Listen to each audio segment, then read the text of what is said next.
Semewah apapun resepsi, bahkan sampai dilakukan di Disneyland, itu semua cuma fantasi. Setelah itu, ya kita harus berhadapan kembali dengan reality. Dari kasus ini, saya ingin ngajak teman-teman untuk merenung bentar. Sebenarnya apa sih yang kita cari selama ini? Bukan soal 271 triliunnya ya, tapi mau dibawa kemana arah pandangan kita ngelihat dunia. Saya pernah diomongin seorang guru begini, lek pengen sugih nemen, rumusnya cuma loro. Lek gak bujuk, ya maling. Zaman saya itu gak usah golek akeh, golek selamat lah. Di situ saya punya pertanyaan, masa iya sih nggak bisa kaya tanpa melakukan dua hal tadi? Terus dijawab sama guru saya, ya kalau kamu pengen normal, yang kamu dapat rasa cukup dan penerimaan. Butuh waktu yang gak sebentar buat saya untuk memahami kalimat tersebut. Dan ternyata benar, ketika saya mulai banyak ketemu private client dari kalangan orang kaya dan pejabat, saya lihat sendiri bahwa banyaknya harta mereka belum tentu menyelamatkan. Ya mungkin benar, mereka selamat dari kelaparan dan rasa kekurangan. Tapi rumah tangga, anak, kesehatan, dan banyak hal belum tentu terselamatkan. Ada yang sampai tua nggak apa-apa, sehat walafiat, tapi anaknya terlibat kriminal. Ada yang di sosmed mesra sekali, harmonis gitu, tapi di dalamnya berantakan. Ada yang hartanya nggak kurang-kurang, tapi batinnya disiksa pelan-pelan dan berujung perceraian. Saya cerita dikit ya teman-teman.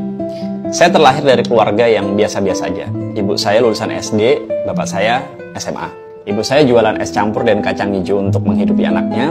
Bapak saya ikut orang untuk biaya sekolah. Yang menarik dari cara berpikir ibu saya adalah beliau jualan dengan kualitas sebaik mungkin dengan keuntungan yang nggak terlalu banyak. Yang penting orang nggak kecewa sama produknya. Sampai sekarang tetangga saya itu masih suka bilang, pokoknya es kacang hijau ibumu itu paling top di daerah sini. Padahal ibu saya udah meninggal tahun 2006. Nah singkat cerita, dari keuntungan kecil itu, kita bertiga sebagai anaknya bisa tumbuh. Bisa jajan, bisa beli apapun walau gak bermerek. Dan yang paling ultimate, kita bertiga bisa masuk di sekolah favorit SMA 5 waktu itu yang terkenal sulit ditembus lewat jalur tes. Kami semua pun masuk perguruan tinggi negeri lewat jalur tes murni, tanpa embel-embel uang ya. Dan kita bertiga sepakat bahwa apa yang kita capai saat itu bukan karena hasil belajar semata, bukan karena kerja keras kita, bukan karena kecerdasan kita, tapi karena sumber uang dan ketulusan di balik prosesnya. Well, saat ini kita punya kekhawatiran yang sama. Bisakah kita melakukan yang lebih baik daripada itu kepada anak-anak sendiri? Bisakah kita mencari uang lebih bersih untuk keselamatan banyak hal? Bisakah kita nggak tergoda untuk rakus dan serakah demi memenuhi semua keinginan dan fantasi? Kita bisa kok nyekolin anak ke sekolah yang mahal dengan uang, tapi soal hasil ya belum tentu.